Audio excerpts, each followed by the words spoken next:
오늘 함께 나눌 말씀의 제목은 그러므로 염려하지 말라입니다. 다 같이 함께 따라할까요? 그러므로 염려하지 말라. 요즘 새벽 기도회가 어디 하는지 아세요? 새벽 기도를 안 나오시니까 잘 모르시죠? 새벽 기도회에 창세기부터 시작해서 말라기까지 다 하루에 한 장씩 다 끝냈고요. 지금은 신약으로 넘어와서 마태복음을 하고 있습니다. 그래서 지금 마태복음을 하면서 우리가 너무 잘 아는 말씀 6장 말씀을 가지고 여러분과 함께 조금 더 나누고자 이 말씀을 정한 겁니다. 마태복음 6장 하면은 어느 말씀이 제일 먼저 기억이 나죠? 아까 이한덕 집사님께서도 기도하실 때 너희는 먼저 그의 나라와 그의 의를 구하라. 그리하면 이 모든 것을 너희에게 더하시리라. 이 말씀이 제일 먼저 기억이 납니다. 근데 오늘은 그 말씀보다는 염려하지 말라는 말씀을 중심으로 함께 말씀을 나누길 원합니다. 저 시타를 끄시고 말씀을 함께 들었으면 좋겠습니다.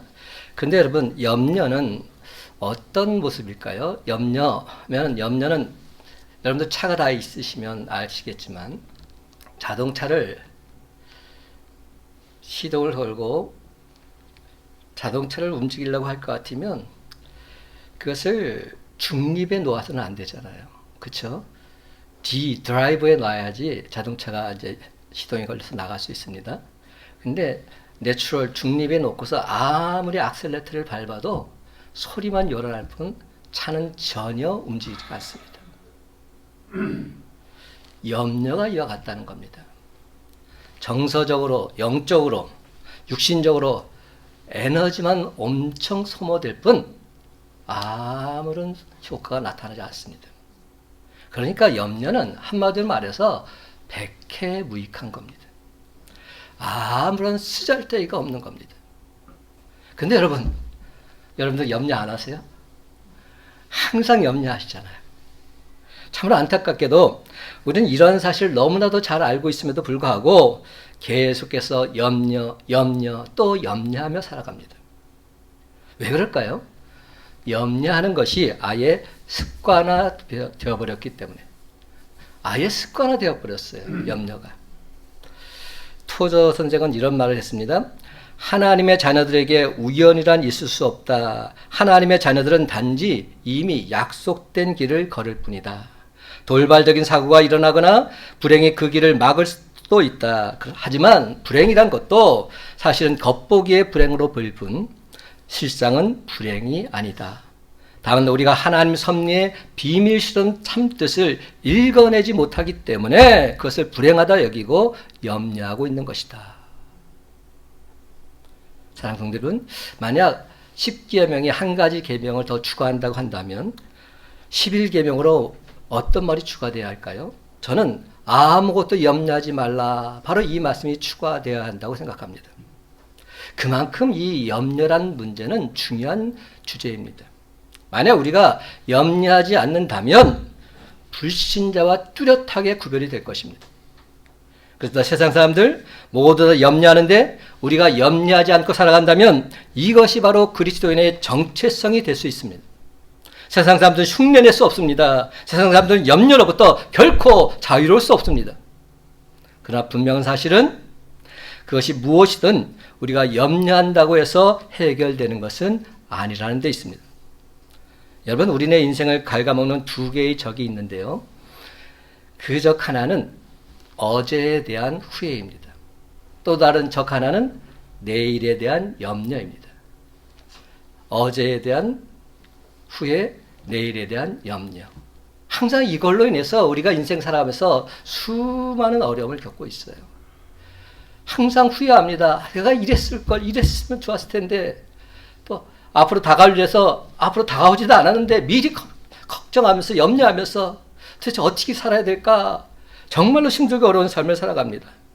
후회와 걱정, 염려, 이런 것들. 근데 여러분, 숨쉬고 살아가는 우리 인간이 과연 이런 후회, 걱정, 염려하지 않고 살아가는 방법이 있을까요? 물론 살아갈 수 있습니다. 우리 그리스도인들은 분명 염려하지 않고서도 살아갈 수 있습니다. 오늘 짧은 본문 말씀 속에서 염려라는 단어가 무려 6번이나 반복되고 있습니다. 염려하지 말라는 동사는 3번이나 등장하고 있습니다. 하나님께서는 성경 전체를 통해서 염려하지 말라는 말씀을 무려 얼마나 많이 하셨냐면 550번이나 하셨습니다. 여러분 창세기부터 계시록까지 읽어보면 염려하지 말라, 염려하지 말라, 염려하지 말라 가득 차 있습니다. 다윗과 골리앗 이야기 여러분 잘 알고 계시죠?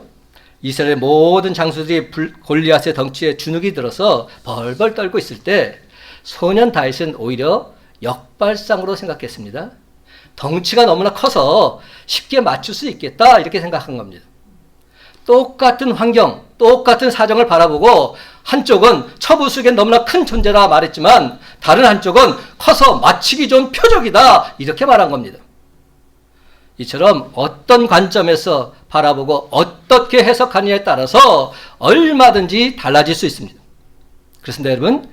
지금도 우리는 그 당시 벌벌 떨던 이스라엘 백성처럼 그렇게 살아갈 수도 있고요. 골리앗을 물리치고 백성의 영웅이 된 다윗처럼 그렇게 살아갈 수도 있는 겁니다. 여러분, 백해무익이란 말 잘 알고 계시죠? 100가지가 해가 될전정 유익한 것은 하나도 없다는 말 아닙니까? 이게 백해무익 아닙니까? 염려가 바로 그렇다는 겁니다. 전혀 무익합니다. 불필요합니다. 무익, 불필요, 이는 염려가 지닌 첫 번째 특징입니다. 무익, 불필요. 전혀 무익하고 불필요함에도 오늘날 많은 사람들이 염려의 노예가 되어서 기쁨을 잃어버리고 무기력증에 빠진 채 헤매고 있습니다. 여러분, 염려함으로 역사나 상황을 바꾸는 우위인 이 세상에 아무도 없다는 사실 명심하시기 바랍니다. 그렇습니다. 예수님께서도 염려는 불필요하다고 말씀하시면서 키 작은 사람의 비유를 말씀하셨습니다. 27절에 이런 말이 있어요. 너희 중에 누가 염려함으로 그 키를 한 자라도 더할 수 있겠느냐. 분명한 메시지 아닙니까? 손으로 잡듯이 이 확연한 진리 앞에서 그 누가 부인할 수 있으며 그 누가 부정할 수 있단 말입니까? 키 작은 것을 아무리 탓하고 고민한다고 해서 조금 더 상황은 달라지지 않습니다. 여러분이 가지고 있는 성경을 한번 보시기 바랍니다. 27절 한번 보세요. 27절 보면 어떻게 되어 있습니까? 한번 읽어볼까요? 27절 시작. 너희 중에 누가 염려함으로 그 키를 한 자라도 더할 수 있겠느냐. 그렇죠? 여기서 그 키를 할 때 이 키라는 부분에 표시가 되어 있어요. 여러분 성경에 뭐라고 되어 있죠? 저는 숫자가 적혀 있는데 제 성경에는 2자가 적혀 있습니다. 그렇죠? 2자가 적혀 있고 그 밑에 보면 2자가 뭐라고 표시가 되어 있습니까? 또는 목숨을 이렇게 되어 있습니다. 이 키란 말을 또는 목숨을 이렇게 바꿀 수 있다는 겁니다. 무슨 얘기가 지금 성경에서 말하고 있는 겁니까? 이 말은 내가 염려함으로 내 목숨을 1시간이나 더 연장할 수 있느냐 이렇게도 번역할 수 있다는 말입니다. 옛날 번역에는 이 말씀이 어떻게 번역되어 있냐면 내 생명을 1각이나 더하겠느냐 이렇게 표현되었었습니다. 염려한다고 해서 생명이 더 연장될 수 없다는 겁니다. 다시 말해서 염려한다고 해서 임의로 키가 다 큰 청년, 이 청년의 키가 더 늘어나거나 이럴 수 없다는 겁니다. 생명이 다한 우리 인간의 목숨이 다시금 연장될 수 없다는 겁니다. 이것은 불필요하다는 겁니다.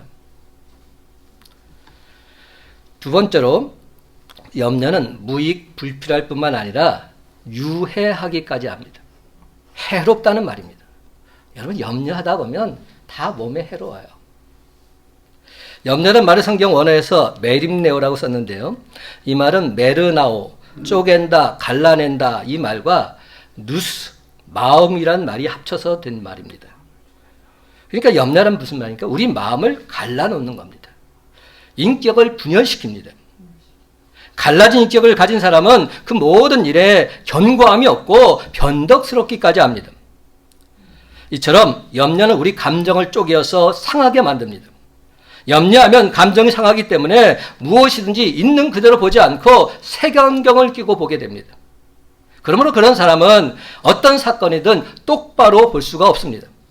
염려는 이성을 분열시키기 때문에 올바른 판단을 할 수가 없는 겁니다. 해야 할 일과 해서는 안 될 일의 구별도 못하고 해야 할 말과 해서는 안 될 말도 구별하지 못합니다. 그냥 자기 마음대로 자기 편한 대로 살아갑니다. 영어로는 염려를 worry라고 하는데요. 이 말의 어원은 물어뜯는다는 뜻에서 나온 말입니다. worry. 제가 어렸을 때 걔가 막 으르렁거리면 worry. 아니 갑자기 그게 생각이 나는 거예요. 이게 머리가 물어뜯는다는 뜻이 있어요. 이처럼 염려에 물린 사람은 무기력해집니다. 그래서 심리학에서는 염려를 어떻게 정의하고 있느냐? 서서히 사람을 죽이는 느린 형태의 자살이다. 이렇게 말합니다. 서서히 사람을 죽이는 느린 형태의 자살이 염려다. 염려의 도가 깊어지면 자신의 건강을 해치게 되고 급기야 수명을 단축시키게 되는 것입니다. 그렇습니다, 여러분. 미친 개에 물린 생쥐처럼 염려에 물린 사람은 영혼의 기능이 다 마비되어 버립니다. 그러다가 급기야 영적인 무기력증에 빠져버리고 마는 것입니다. 세 번째, 염려는 전염성이 대단히 강합니다. 전염병보다 염려는 전염이 더 잘 됩니다. 염려하는 사람과 늘 만나고 같이 지내다 보면 자신도 모르는 사이에 염려라는 병에 전염이 되고 맙니다. 아니 때로는 염려란 질병을 앓고 있는 사람의 그 얼굴만 쳐다봐도 그 염려가 옮아오게 되어 있었습니다. 그래서 항상 염려하는 사람과 같이 있다 보면 나도 모르게 염려하고 있는 내 모습을 발견하게 되는 겁니다. 이처럼 염려는 무익하고 유해하며 전염성이 강한 참으로 무서운 질병입니다. 그렇다면 여러분, 우리가 어떻게 하면 염려하지 않고 우리 인생을 기쁘고 즐겁게 살아갈 수 있을까요? 이 험악한 세상에서 염려하지 않고 살아갈 수 있는 비결이 과연 있기는 한 것일까요? 예, 있습니다. 분명히 있습니다. 오늘 본문을 잘 살펴보시기 바랍니다. 염려하지 말라는 단어를 3번 쓰고 있는데요. 첫째 25절에서 염려하지 말라. 그리고 두 번째 31절에서 염려하여 이르기를 어찌어찌 하지 말라. 그리고 세 번째 34절에서 염려하지 말라. 이렇게 기록되어 있습니다. 그런데 여러분, 눈여겨 잘 관찰해 보면 25절, 31절, 34절 한결같이 그러므로라는 단어로 시작하고 있음을 주목해 볼 수 있습니다. 자세히 보세요.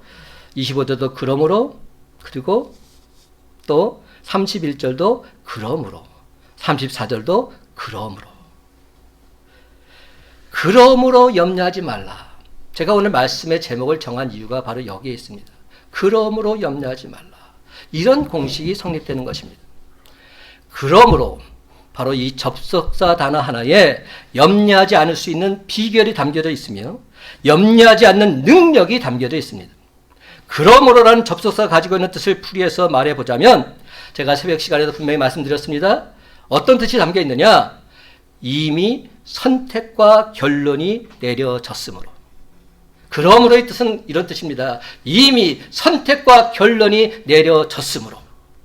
우리가 항상 그러므로 얘기할 때는 다 언급한 다음에 그러므로 이렇게 나가지 않습니까? 이미 선택과 결론이 내려졌으므로. 사랑하는 성도 여러분, 이런 정의를 먼저 분명히 이해하고 나서 그러므로 염려하지 말라는 말의 의미를 좀 더 자세히 살펴보기를 원합니다. 첫 번째, 그러므로 염려하지 말라는 이 말은 선택의 문제라는 겁니다. 그렇습니다. 선택의 문제. 성경 말씀 한번 다 같이 읽을까요? 24절, 25절 말씀. 다 같이 한 목소리 있습니다. 24절부터. 24절은 없죠? 24절은 제가 읽을 테니까 여러분 25절 읽겠습니다. 한 사람이 두 주인을 섬기지 못할 것이니 혹 이를 미워하고 저를 사랑하거나 혹 이를 중히 여기고 저를 경히 여김이라. 너희가 하나님과 재물을 겸하여 섬기지 못하느니라. 그러므로 내가 너에게 이르노니 목숨을 위하여 무엇을 먹을까 무엇을 마실까 몸을 위하여 무엇을 입을까 염려하지 말라. 목숨이 음식보다 중하지 아니하며 몸이 의복보다 중하지 아니하냐. 아멘. 여러분, 이 그러므라는 말은 항상 앞 귀절과 연결이 되어 있습니다.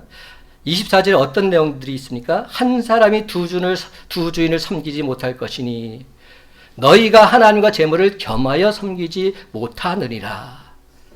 그러므로 너희는 염려하지 말라. 이렇게 연결되고 있는 겁니다.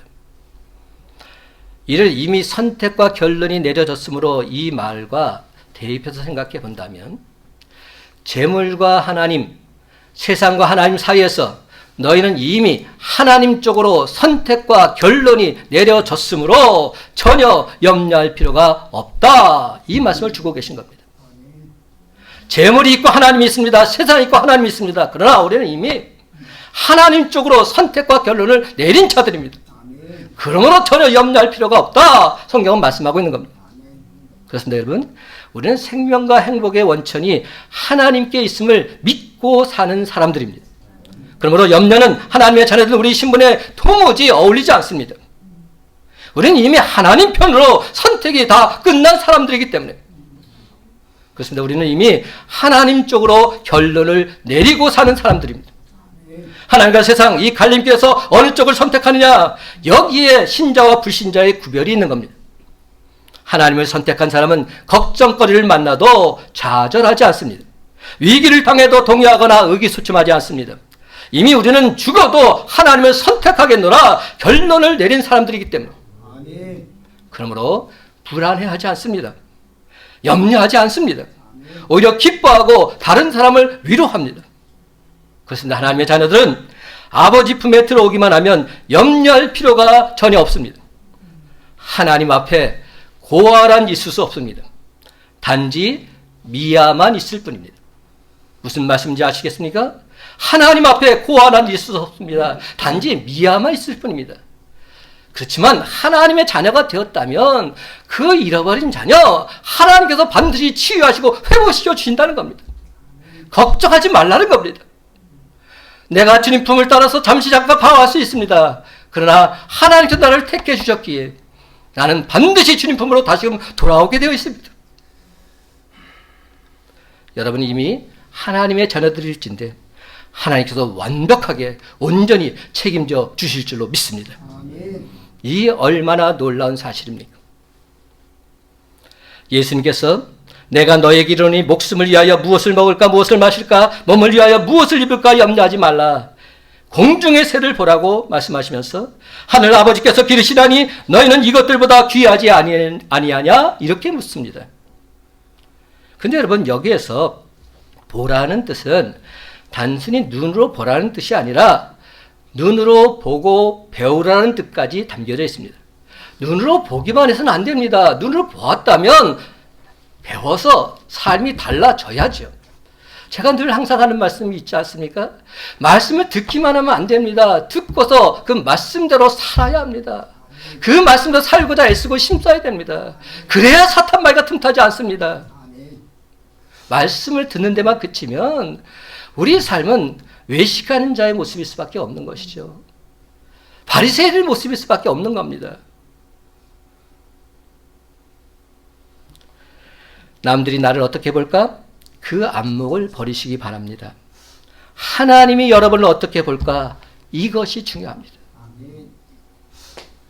이런 사람에게는 진정 세상 근심 걱정 염려는 다 사라지고 하나님이 주신 참된 기쁨과 즐거움이 늘 항상 넘쳐나게 될 줄로 믿습니다. 그렇다면 여러분, 왜 예수님께서 지금 말씀 속에서 새랑 비교를 하고 계실까요?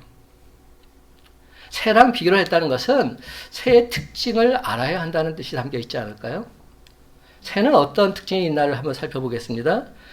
새의 가장 큰 특징은 뭘까요? 날개가 있어요. 새는 날개가 있습니다. 그래서 새에게는 곡간이 필요 없습니다. 하나님이 준비해 놓으신 곳으로 날아가면 되는 겁니다. 날개를 달고서 높이 날아가 보면 땅의 것들이 그렇게 크게 보이지 않습니다. 여러분 비행기 타보셨잖아요. 비행기 타고 보면 쭉 올라가서 밑을 내려다보면 아래가 그냥 성냥감밭처럼 작게 보입니다. 우리가 세상에서 바라볼 때는 눈앞에 엄청난 바위가 있고 태산이 있다 해도 전혀 하늘에서 바라보면 아무것도 아닌 겁니다. 새의 모습이 바로 그렇다는 것이죠. 날아가서 넘어가 버리면 되기 때문에 전혀 문제될 것이 없습니다. 두 번째 새의 특징은 새는 위도 작고 창자도 짧습니다. 새가 돼지의 욕심, 황소의 배를 가졌더라면 아마도 새는 날지 못했을 겁니다. 여러분, 새는 대변, 소변, 산란을 다 한 기관으로 한다는 사실 여러분 아십니까? 하나로 다 해결합니다. 그러니까 몸이 간단한 거예요. 우리가 신앙생활도 이와 같다고 저는 생각해요. 이것저것 다 따지고 상관하다 보면 온전한 신앙생활을 할 수 없어요. 오직 주님만 바라보고 내가 예수 중심으로 살겠노라 선포하고 나가면 다른 것들은 문제될 것이 없어요. 세 번째, 새는 또한 멀리 보는 원시안을 가졌습니다. 벌레는 코앞의 일만 봅니다. 반면에 새는 멀리 봅니다. 하나님께서는 탐욕을 버리고 하나님 믿는 당신 자녀들에게 믿음의 날개를 주시고 멀리 보는 눈을 허락해 주신 것입니다. 그러므로 여러분, 자꾸만 내가 뭘 하려고 하지 마시기 바랍니다. 내가 하나님을 선택했다 착각하지 마시기 바랍니다. 어떤 분은 그러더라고요. 내가 예수 믿어주겠다고. 내가 예수를 믿어주다니요. 여러분, 어찌 그런 방지한 말이 어디 있습니까? 목사님이 하도 그러니까 내가 한번 믿어주겠다고. 물론 제가 그러면서 그분을 위해서 기도하고 받아들였지만 참으로 안타까운 모습이더라고요. 여러분, 하나님께서 여러분을 선택해 주셨다는 이 사실 잊어서는 안 됩니다. 하나님께서 여러분을 선택하셔서 지금 이 자리에 있는 겁니다. 그러니 얼마나 감사해요. 이사야 43장 1절을 말합니다. 야곱아, 너를 창조하신 여호와께서 지금 말씀하시느니라. 이스라엘아, 너를 지으신 이가 말씀하시느니라. 너는 두려워하지 말라. 내가 너를 구속하였고 내가 너를 지명하여 불렀나니 그 다음 말, 너는 내 것이라. 아멘. 여러분, 이 말씀을 자세히 보면 하나님께서 너는 두려워하지 말라고 말씀하시면서 내가 너를 구속했다. 내가 너를 지명하여 불렀다. 너는 내 것이다. 이렇게 말씀하고 계십니다.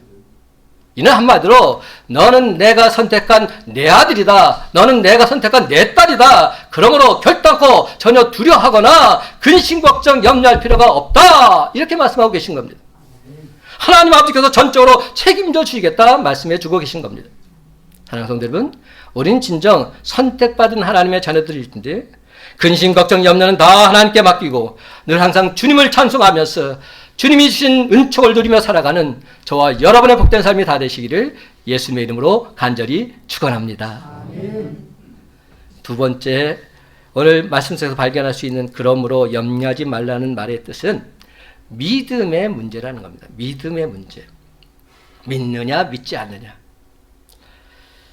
28절 이하의 말씀을 제가 먼저 읽어볼게요. 들의 백합화가 어떻게 자라는가 생각하여 보라. 그리고 어떤 말씀이 이어집니까? 오늘 있다가 내일 아궁에 던져지는 들풀도 하나님이 이렇게 입히시거든 하물며 너일까 보냐. 믿음이 작은 자들아. 31절, 32절 말씀은 다 같이 함께 읽어봅시다. 31절, 32절 시작. 그러므로 염려하여 이르기를 무엇을 먹을까, 무엇을 마실까, 무엇을 입을까 하지 말라.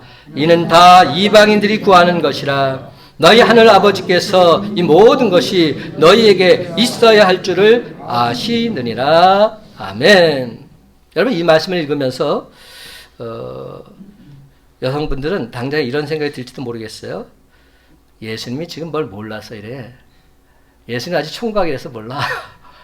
살림살이 안 해보셔서 그렇지 도대체 단 하루를 지내도 뭘 먹을까 뭘 입을까 걱정거리가 한두 가지 아닌데 무슨 걱정하지 말라고 말씀하셔. 이런 생각이 들 수 있습니다. 사실 여러분, 우리에게 있어서 의식주가 얼마나 중요한 문제입니까? 그렇죠? 중요합니다. 세상 사람들이 이걸 다 해결해 보겠다고 하루 종일 이리 뛰고 저리 뛰고 하는 것 아닙니까? 다 먹고 살려고 이렇게 하는 것 아닙니까? 근데 예수님께서 뭐라고 말합니까? 이는 다 이방인들이 구하는 것이다. 이렇게 말씀하시는 겁니다. 여러분, 이해가 되세요? 이런 것 가지고 연연하고 염려한다면 너희는 이방인이다. 이방인의 의미는 무슨 뜻입니까? 불신자와 다를 바가 없다. 이런 말씀입니다. 그렇다면 예수님께서 왜 이렇게 말씀하고 계실까요? 만약에 우리가 의식주에 매달려서 염려하다 보면 그 문제에 매여서 한없이 초라한 인생이 되고 맙니다. 그러다 보면 자연히 영적인 관심을 멀리하게 되어 있습니다. 먹고 살기에 바쁘다 보면 주일에 더 힘쓰는 것이 소홀해질 수밖에 없는 것이죠. 그렇기 때문에 하나님의 사람들은 세상적인 염려를 하나님께 온전히 맡기는 법을 배워나가야 합니다. 그러면 하나님께서 그 염려들 다 거두어 주시고 영적인 만족으로 신령한 염려로 우리에게 온전히 허락해 주실 줄로 믿습니다. 그런데 여러분, 여기서 우리가 한 가지 분명히 짚고 넘어가야 될 사항이 있습니다. 예수를 믿으면 모든 근심, 걱정, 염려가 다 사라질까요? 많은 사람들은 그래야 된다고 믿습니다. 예수 믿으면 행복해야 된다고. 물론 예수 믿으면 행복해야 되죠. 그렇다고 해서 예수 믿었다고 해서 내가 갖고 있던 모든 근심, 걱정, 염려가 다 사라질까요? 제가 100% 말씀드리지만 안 사라집니다. 사라지지 않습니다. 근데 중요한 포인트가 있습니다. 염려거리가 사라지는 것이 아니라 염려거리가 달라집니다. 전혀 다른 개념입니다. 염려거리가 사라지는 것이 아니라 염려거리가 달라지게 되는 것을 경험하게 됩니다. 이제부터 내 염려가 다른 차원의 염려가 된다는 겁니다. 그렇습니다. 염려거리가 달라집니다. 첫 번째, 늘 무엇을 입을까 염려하던 사람이 의의 옷을 염려하게 됩니다. 어떻게 하면 좀 더 정결하게 살까? 어떻게 하면 좀 더 거룩한 삶을 살 수 있을까? 이것을 염려하게 됩니다. 디모데전서 3장 7절, 또한 외인에게서도 선한 증거를 얻은 자라야 할지니 비방과 마귀의 올무에 빠질까 염려하라. 자만 5장 14절, 많은 무리들이 모인 중에서 큰 악에 빠지게 되었노라 하게 될까 염려하노라. 염려거리가 달라지는 겁니다. 얼마나 차원 높은 염려니까. 두 번째, 무엇을 마실까 염려하던 사람이 성령의 목이 말라서 더욱 사모하게 됩니다. 무엇을 먹을까 염려하던 사람이 하나님 말씀을 더 먹고 싶어서 몸부림치게 됩니다. 기도의 갈증, 말씀의 배고픔, 성령의 목마름, 하나님을 향한 갈망, 이런 것들이 진정 우리 성도들의 신령한 염려거리가 되는 것입니다. 5만 번의 기도 응답을 받은 조지 물러는 이런 말을 했습니다. 믿음의 시작은 염려의 끝이요, 염려의 시작은 믿음의 끝이다. 너희가 염려하느냐? 너희 믿음이 죽을 것이다. 너희가 믿음을 갖고자 하느냐? 너희 염려가 죽을 것이다. 분명한 메시지입니다.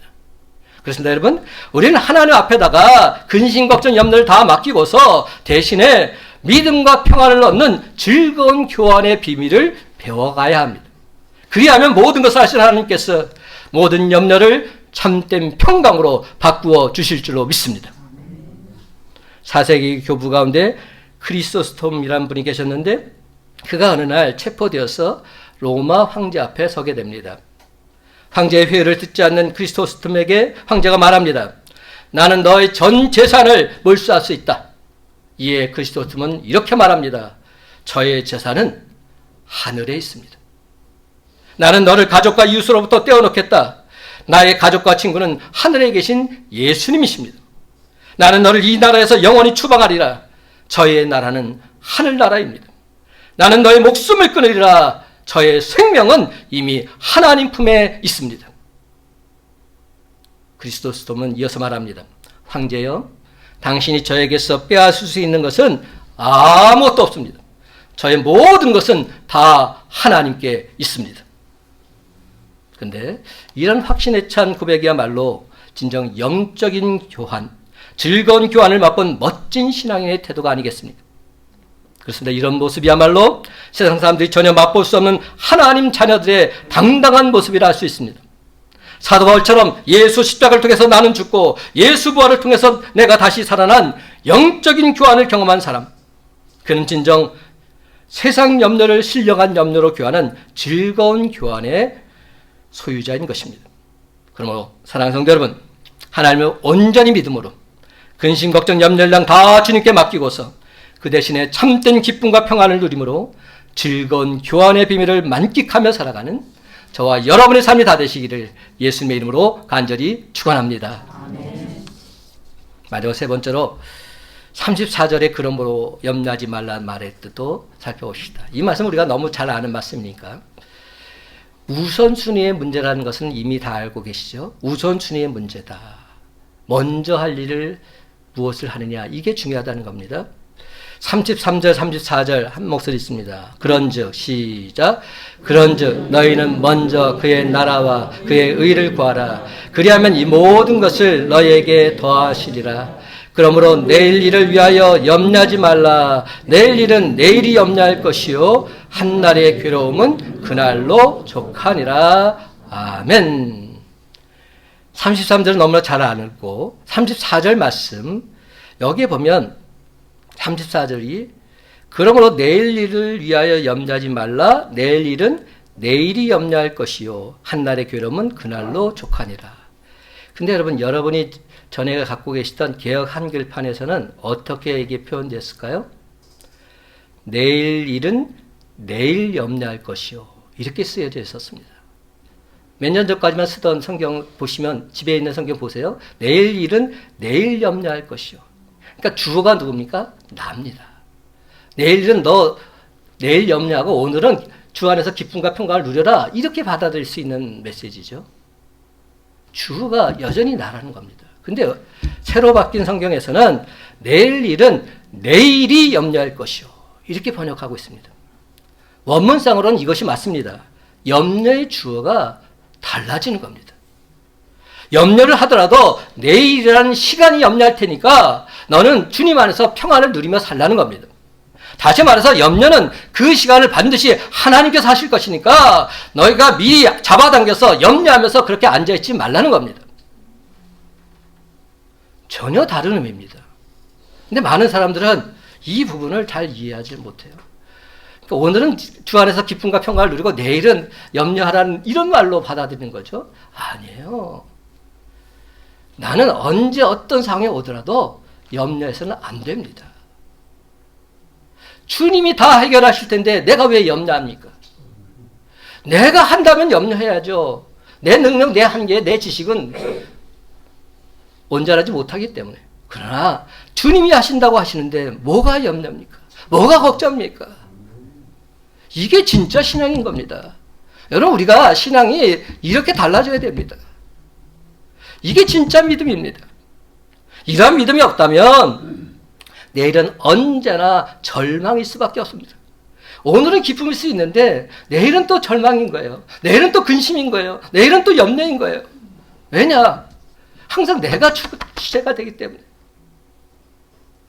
근데 성경은 그렇게 말씀하고 있지 않아요. 이러한 믿음이 있다면 내일은 절망일 수가 없습니다. 언제나 희망일 수밖에 없습니다. 주 안에 있는 나에게 다른 근심이 있으랴 찬송하면서 담대히 나아갈 수 있습니다. 그렇습니다. 바로 여기에 염려를 예수 십자가 앞에 맡기고서 믿음을 얻는 즐거운 교환의 신비가 담겨 있습니다. 이 즐거운 교환을 통해서 삶의 우선순위를 명확히 하지 않으면 수없이 급한 일들이 언제나 우리에게 횡포를 부리게 되어 있습니다. 긴급한 일들이 다 중요한 일은 아닌데 늘 이놈의 급한 일을 쫓겨서 정작 중요한 일을 못하게 되는 어리석은 일을 범하게 되는 것이죠. 우리 신앙생활도 마찬가지 아닙니까? 급한 일에 쫓기다 보니까 정작 중요한 주님을 만나는 이 시간을 게을리하고 있는 우리 모습은 아닙니까? 급한 일은 늘 언제나 소란스럽고 방정맞기까지 합니다. 반면에 중요한 일은 늘 언제나 조용하고 차분합니다. 그래서 소란스러운 일을 먼저 하다 보면 조용한 일, 중요한 일 놓치게 되는 법입니다. 여러분, 세상 염려를 신령한 염려로 교환했다면 우리가 가장 먼저 해야 될 일은 도대체 무엇일까요? 이때 나오는 말씀이 33절 말씀입니다. 제가 다시 한번 읽어볼게요.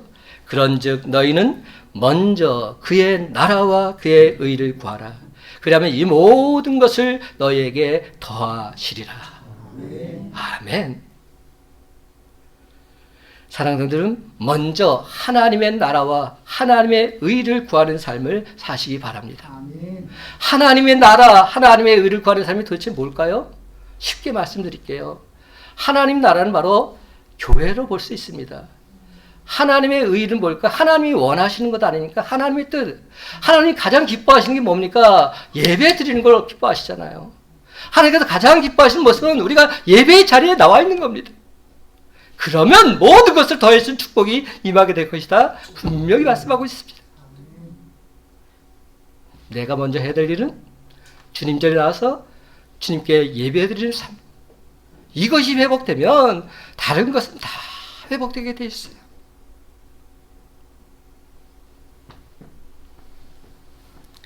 모든 필요를 아시는 하나님께서 가장 좋은 것으로 누르고 넘치도록 더하여 주실 줄로 믿습니다. 여러분, 우리는 솔로몬의 1000번째 사건을 너무나도 잘 압니다. 그렇죠? 근데 여러분, 그 내용을 조금 더 구체적으로 생각해 보셨어요? 1000번제를 드렸다는 것, 이거 엄청난 일이에요. 여러분, 한번 번제를 드릴 때 어떻게 하냐면, 한번 번제를 때 소 한 마리를 잡아서 각을 떠서 태워서 하나님께 올려드립니다. 그러니까 한 번 번제를 드릴 때마다 시간도 많이 소요되고 여간 번거로운 것이 아닙니다. 근데 솔로몬이 1000번의 번제를 드렸다 성경은 말하고 있는 겁니다. 한번 쉽게 생각해 봅시다. 하루에 3번 번제를 드렸다고 해도 1년 동안 오로지 번제 드리는 일만 해야 했습니다. 생각해 보세요. 하루에 3번 드려도 1년 동안 기나긴 시간 동안 왕이 다른 거 다 제쳐두고서 오직 번제 드리는 일에만 올인해야 했습니다. 그러니까 하나님께서 너무나도 놀라신 겁니다. 너무나도 감동받으셔서 솔로몬에게 소원을 말하라고 하십니다. 그 순간 그가 지혜를 구합니다. 듣는 마음을 달라고 말합니다. 하나님께서 맡겨주신 왕의 직무를 잘 감당하기 위해서 하나님의 지혜를 달라고 요청을 합니다. 그래서 하나님께서 더 크게 감동을 받으셨어요. 그리고 그가 구하지 않았던 부귀와 영광까지도 부어주셨다. 이 말씀이 바로 성경 말씀입니다.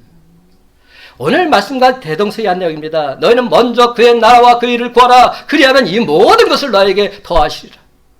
그렇습니다. 하나님의 나라와 하나님의 의를 위해서 최선을 다하는 사람, 하나님은 그에게 필요한 모든 것을 주고 또 주고자 하십니다. 사랑하는 성도 여러분, 우리가 염려를 벗어날 수 있는 가장 확실한 방법이 바로 여기에 있습니다. 요한복음 14장에 기도할 때도 나온 말씀, 베드로전서 5장 7절, 너희 염려를 다 주께 맡기라. 이는 그가 너희를 돌보심이라. 여러분, 우리 염려를 다 주님께 맡기고 우리는 주가 기뻐하시는 그 일에 힘쓰게 되면 주님께서 우리 염려를 온전히 맡아서 완벽하게 해결해 주실 줄로 믿습니다. 우리가 생각했던 것보다 훨씬 더 좋은 방법으로 우리 문제를 완벽하게 해결해 주실 줄로 믿습니다.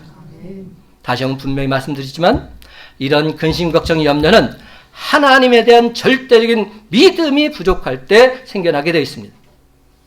30절 하반절에 보면 우리 주님께서는 저와 여러분에게 이렇게 말씀하십니다. 믿음이 작은 자들아. 믿음이 작은 자들아. 그렇습니다. 우리가 진정 하나님 그분을 믿는다면 우리 삶은 감사할 것밖에 없습니다.